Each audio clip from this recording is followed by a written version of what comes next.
ኢትዮጵያ በሆርሙዝ ሰርጥ መዘጋት ጉሮሯቸው ከሚዘጉ ሀገራት መካከል ተሰልፋለች። ክብሩን ትራምፕ ይወሰድና Pakistan, Jordan and Ethiopia are very dependent on oil and gas from the Gulf. እኛ መካከለኛ ገቢ ካላቸው ሀገራት መካከል ተሰልፋለች ብለን ስናስብ በ2050 ካሉ ሀገራት መካከል ተሰልፋለች ስንል ይሄ የሰልፍ አምሮታችን ነው እንግዲህ በዚህም በዚያም ብሎ እዚህ ጋር ያሰለፈን። በነገራችን ላይ አሁን መንግስት ድንገት ተነስቶ ሰላማዊ ሰልፍ ፈቅጃለሁ ተሰለፉ ቢለን ራሱ አይ እግዚአብሔር ይስጥልን አሁን ተሰለፍን በቃ ነው የምንለው። ጌታዬ ነዳጅ ልንቀዳ እኮ በመኪና ተሰልፈን ሰለም እየጨፈርን ነው። ለታክሲ ሰልፍማ የምንሰለፈው ያው ጫፉን ለማግኘት እንደገና ሌላ ታክሲ ተሳፍረን። እንግዲህ መንግስት ይሄን ዓለም አቀፍ ችግር ሀገር አቀፍ ጉስቁልና የምንቋቋምባቸው መንገዶች መካከል እየጠቀሰልን ይገኛል። ከነዛ መካከል አንደኛው ከቦሌ እስከ ጉለሌ በእግር መጓዝ ነው። መንግስት እንዳብራራ ከሆነ እንግዲህ ነዳጅ ልንቆጥብባቸው ከምንችላቸው መንገዶች መካከል አንደኛው በእግር መጓዝ ነው ብሏል። እኔ ግን መንግስት አንዳንድ ጊዜ በጣም አሞላቆ የሚያኖረን ነው እንደሚመስለው እላለሁ። ማለቴ በእግር ባለመሄድ ምክንያት ውፍረት ያስቸገራቸው ዜጎች ያሉባቸው ሀገራት የሚሰጡትን መፍትሄ እንዳለ ለኛ መጠቀም። እኔ መቼም እዚህ ሀገር ጂም ስሩ የሚሉ ስፖርተኞች፣ ምግብ ቀንሱ ምናምን የሚሉ የምግብ ባለሙያዎች ከክበበው ገዳ እኩል ነው የሚያስቁኝ። ሲጀምር የምግብ ባለሙያዎች እዚህ ሀገር ስራቸው መሆን ያለበት ምግብ የሚገኝባቸውን 10 መንገዶች መጠቆም። በነገራችን ስር አላስፈላጊ ጉዞ ሰርዙ ያላችሁትንም ምክር ሰምቶ በማግስቱ ብዙ ሰው ከስራ ቀረ አሉ። እኔ የሆነ ህዝብ እንግዲህ የነዳጁ ነገር አኳኋኑ ወገባችሁን ጠበቅ አድርጉ የሚያስብል አይነት እየሆነ ነው።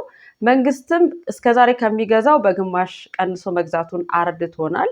በሚቀጥለው ደግሞ ጀሪካኑን ይዞ ሲሄድ የለም ሊባል ይችላል። እኔም ብለው ግን መጠባበቂያ ምናምን የሚባል ነገር ጭርሱን አልነበረንም። ለመጠየቅ ያህል እንዴ ይሄ የተፈጥሮና ሰው ሰራሽ ችግርና ቀውስ በሚፈራረቅባት ዓለም ላይ እየኖርን ልክ እንደሞላለት ሀገር ነዳጅ ደፍድፎ እንዳስቀመጠ ሀገር ነበር እንደሚያደርገን ማለት ከእጅ ወዳፍ። እኔማ ከእጅ ወዳፍ የሚኖርብሽ ሀገር የምትባል ነበር የሚመስለኝ። ለካ ራሱ ሀገሪቷም ከእጅ ወዳፍ ነበር ኑሮዋ። በነገራችን ላይ እኛ በ2050 ከሀያላኑ ጎራ ምናምን ስትሉ የሆነ ነገርማ አለ ምናምን እያልን እየጠረጠርን ነበረ። ጭራሽ በ20 ምናምን እኮ ላንደርስ ነው።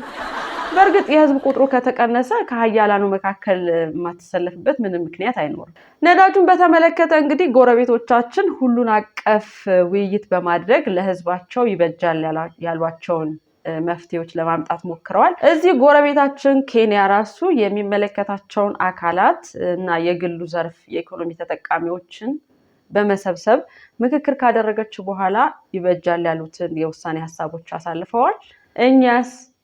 እኛማ ዓለም አቀፍ የነዳጅ ችግር ተከሰተ ስንባል ከችግር ውስጥ እድል ፈልቅቀን እናወጣለን እያልን ነው። ጌታዬ ከዚህ ችግር እድል አይፈለቀቅም፣ ሌላ ችግር ነው ፈልቅቀን የምናወጣው። እንዴት ነው ነገሩ? ነዳጅና ጥጥ እንለይ እንጂ። እንዲህ አይነት ንግግሮች ለሞቲቬሽናል ስፒች ምናምን ሊያገለግሉ ይችላሉ፣ ለሀገር ግን አይሰራም። እንዴት አይነት ነገር ነው? አታናዱን እንጂ ምንድነው ጉዳዩ? ኢቲቪ ማጭራሽ አፍሪካ አሁን የራሷን የኢነርጂ ነፃነት የምታረጋግጥበት በረከት ነው ብሎ ቁጭ። አስባችሁታል? አንድ አባት ልጆቹ ራበኝ አባዬ ሲሉ ይሄ ረሃብ ወጥቼ የምሰራበት እድል ነው ሲል አፍሪካ የምትነቃው ስትገረፍ ነው እያላችሁ እኮ ነው። ብቻ ነገርየው በጣም ሲሪየስ ነው። ሀገሪቱ የገዛችውንም ነዳጅ ጨርሳ መንገድ ላይ ቀጥ ከማለቷ በፊት መንግስት የሚመለከታቸውንም የማይመለከታቸውንም አካላት ሰብስቦ የሆነ አይነት የመፍትሄ ሀሳብ ቢፈልግ የሚል ምክር ለመለገስ ነው።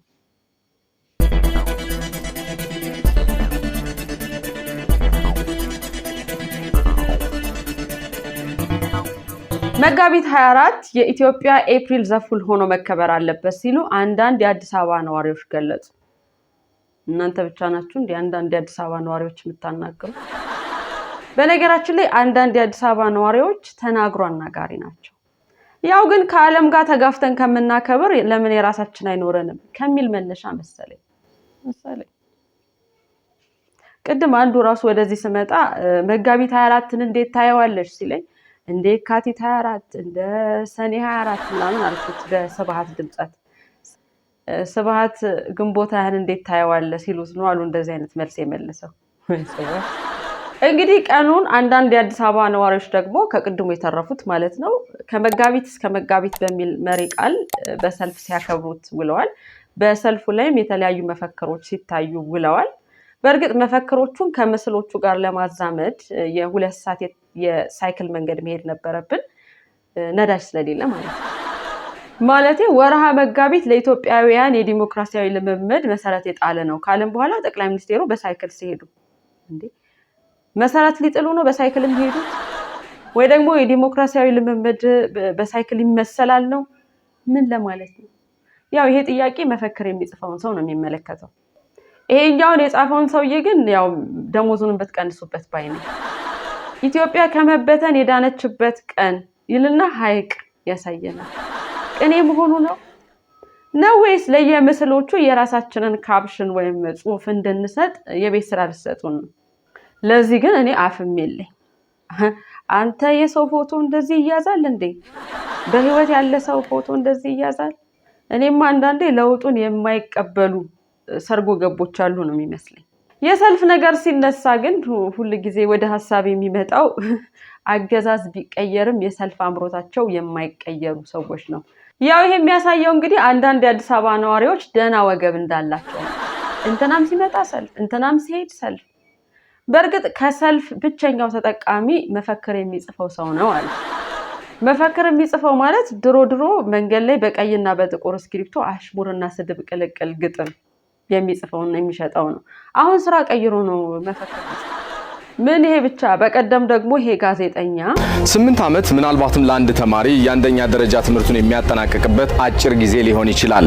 ነገር ግን ለአንድ ታላቅ ሀገር ለዛውም ለኢትዮጵያ 8 ዓመት ለመሆኑ ስንት ነው? ከፖለቲካ ቀውስ ወደ ሀገራዊ መግባባት፣ ከተረጅነት ወደ ስንዴ ላኪነት፣ ከዓመታት የባህር በር ጥማት ወደ ደፋር 8 ዓመት አጭር ነው ያልከው ግን አከራካሪ ይመስለኛል። እንዴ አንድ የአሜሪካ ፕሬዝዳንት 2 ተመርጦ የሚወርድበት ጊዜ እኮ ነው ወይስ የምታወዳድረው ከካሜሮኑ ፖል ቢያ ወይም ደግሞ ከኡጋንዳው ሙሴቬኒ ነው? እንደዛ ከሆነ ለነገሩ የስልጣን ዘመኑ ገና ዳዴ እያለ ከፖለቲካ ቀውስ ወደ ሀገራዊ መግባባት፣ ከተረጅነት ወደ ስንዴ ላኪነት ከዓመት ማለት ሀገሪቱ ግን አሁን የዘረዘርካቸውን ነገሮች የምናይበት መነጽር በነፍስ ወከፍ ልታድለን ይገባል። ወይ ደግሞ ከእናንተ ጋር ለምን በጋራ እንጠቀምም? እኔ አሁን ለምሳሌ ጋዜጠኛውን መነጽር አንዳንድ ጊዜ እንድታወሳኝ ስል በትህትና አመለክታለሁ። ታየኝ እኮ 5D ወይም 7D መነጽር አድርገን በዚህ ወዲህ የስንዴ ማሳ ስንዳስስ፣ በዚህ ወዲህ ደግሞ ባህር ላይ ስንንፈላሰስ። እኔ የምለው ግን አንዳንድ ጊዜ አንዳንድ ነገሮችን ብንዘላቸውስ? ለምሳሌ የወንጀለኛ መቅጫ ህጉን አሁን የተሻሻለው ማለት ነው ከዚህ በፊት ከነበረው ምን ልዩ ያደርገዋል ተብለን ስንጠየቅ 1954ቱ የወንጀለኛ መቅጫ ስነ ስርዓት የጸደቀው ጥቅምት 23 1954 ነው። ይሄ ማለት የንጉሱ የጃንሆይ 31ኛ ዓመት የንግስና ዓመታቸው የሚከበርበት ዕለት ነበርና የዛሬው የወንጀል ህግ ስነ ስርዓትና የማስረጃ ህግ እንዲሁ የጸደቀው መጋቢት 24 2018 ነው። ይሄ ማለት የክቡር ጠቅላይ ሚኒስትራችን 8ኛ ዓመት የንግስና ዕለት መሆኑን ማየት እንችላለን። ይሄኛው የተለየ ግጥምጥሞሽ አለው። በእርግጥ እንዲህ አይነት አሁን ይሄ መልስ ቢዘለልስ ወንጀለኛ መቅጫ ህጉ ላይ ግን እንደዚህ አይነት መልሶችን በመለስ 50 ቁጭ ብድግ ያሰራል የሚል መካተት ነበር። ተዋ ዝም ስንል ጭምት ስንሆን ጨፍኖ አይባልም። እየተላለፍን ብለን ስናልፍ ብታሳልፉ ለማለት ሲሆን የሚቀጥለውን መጋቢት 24 ደግሞ ልዩ የሚያደርገውን የተለየ ነገር እንመኛለን ለማለት ነው።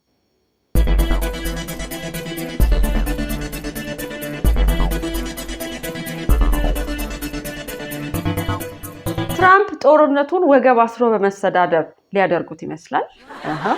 በቀደም በገጻቸው ይሄን ጻፉ እኮ። ወደ አማርኛ ልመልሰው ወይስ ወደ ጨዋ ንግግር? እንግሊዘኛም ብልግናም ነው። ማክሰኞ ፓወር ፕላንታችሁንም ሆነ ድልድዮቻችሁን የማጋይበት ቀን ነው። ያንን የተረገመ ሰርጥ ክፈቱ እናንተ ዲ ቃሎች እንደዚህ ነው። ይሄን አሁን ታዲያ መተርጎም ነበረብኝ። እኔ ግን ከዚህ በፊትም ብያለሁ፣ የኚህን ሰውዬ ስልክ ቀምታችሁ አስቀምጡ፣ ወይ ደግሞ የእሳቸውን ስልክ የሚቆጣጠር ሚኒስቴር መስሪያ ቤት አቋቁሙና ሌላ ሀገር አስቀምጡት። እሱንም ቢሆን እንዴ ይሄን እኮ በእኛ ሀገር ባህል ስንመነዝረው የሆነ መንደር ውስጥ መሀል ላይ ወገባችንን በነጠላ ሸብ አድርገን የምንሰዳደበው ነገር ነው። የመሪ ንግግር አይደለም። ምን እሱ ብቻ እደበድባለሁ ያለው ነገር እኮ ለነሱ እንግዲህ ካልሰራ አላውቅም ዋር ክራይም ነው። በራሱ ላይ ክስ ከፍቶ ምስክር ቆጥሮ ምስክሩን እና ፋይሉን አደራጅቶ ወደ ወንጀሉ የሄደ ብቸኛው የዓለማችን ሰው ሳይሆን አይቀርም። ብቻ የኢራንና የትራምፕ ፍጥጫ እንደቀጠለ ነው።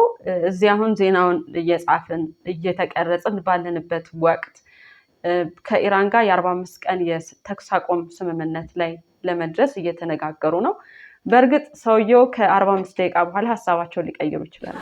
ትራምፕ መቼም በማይጣሉት ሰው የለም። አሁን በቀደም ራሱ ፈረንሳይ ኢራንን ለማጥቃት አልተባበረም ብላኛለች በሚል መነሻ የፈረንሳዩን መሪ ኢማኑኤል ማክሮንን እንዳይሸጥ እንዳይለወጥ አድርገው ሰድበውታል። እንሆኝ ስድቡ Then I call up France, Macron, whose wife treats him extremely badly. Still recovering from the right to the jaw. ባለፈው ሚስቱ መንጋጭላውን ያወለቀችው እስካሁን አልተሻለውም ነው ያሉት። አንዳንድ ሰዎች እንግዲህ ይሄን ቪዲዮ ኤአይ ነው ምናምን ብለዋል። በእርግጥ ኤአይ ይሄንን ስራለን ብትሉት ራሱ አረኔ እንዲህ አይነት ነገር አልሰራም ነው የሚላቸው። ለነገሩ አብዛኞቹ የትራምፕ ንግግሮች ከኤአይ ጋር ያምታታሉ። የእውነተኛ ሰው ተናገረው ብሎ ለማሰብ በጣም ይቸግራል። ኤአይን ራሱ ይሄን ነገር ስራልኝ ምናምን ብትሉት ኦልሬዲ ትራምፕ ብሎታል የሚል ይመስለኛል። ኢማኑኤል ማክሮን እንግዲህ በምላሻቸው በፈረንሳይኛ ይሄ እውነተኛ ኑሮ ነው፣ የቴሌቪዥን ሾው አይደለም ብለው መልሰውላቸዋል። እኔማ የኝን የትራምፕ ነገር ስመለከት እንዴ ዝም ብለን ይሆን እንዴ በአስተሳሰብ የቀደሙ ምናምን የሚመስለን እላለሁ ነው ወይስ ጉዞውን ክብ አድርገውት የሆነ የተነሱበት ተመልሰው ነው እንዴ?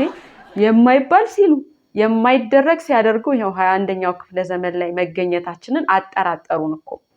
ያው እንግዲህ እንደሰማችሁት የአሜሪካ የጦር ጀት ተመቶ በተጨማሪ ማለት ነው አብራሪው የት እንደደረሰ አልታወቀም ነበረ።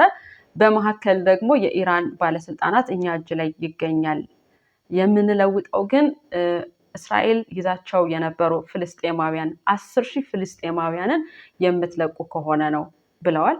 አንድ በ10,000 ማለት ነው። በዚህ ጉዳይ አሜሪካውያን ደግሞ ኖ ማን ሌፍት ቢሃይንድ የሚል ፕሪንሲፕል አላቸው። እናሳ ምን ያደርጉ ይሆን? በ10,000 ፍልስጤማውያን ይለዋወጣሉ ወይስ አሜሪካና እስራኤል ክፉ ቃል ይለዋወጣሉ? ወይስ ደግሞ ትራምፕ በዚህ ዙር ማንም ይቅር ይላሉ? እናማ ከትራምፕ የየቀኑ ስታንዳፕ ኮሜዲ ጋር ጦርነቱ አጓጊ ገጽታ እየያዘ መምጣቱን ለመታዘብ ችለናል ለማለት ነው። መራር ዜናዎችን በፈገግታ ቀይጦ ለእናንተ በብቸኝነት የሚያደርሰው ነጋሪ ሚዲያ ዜና በፈገግታ ነው። ሁሌም እንደምንለው ፈገግታችንን አይንሳን። ፈገግታችን ለብዙዎች እንዲዳረስ ቤተሰቦቻችን እንዲበዙ ላይክ፣ ሼር፣ ሰብስክራይብ አድርጉ፣ ኮመንት አድርጉን። እያንዳንዱን እናነባለን፣ እንማርበታለን፣ እንሻሻልበታለን። ቤተሰባዊ ትስስራችንን እናዳብርበታለን።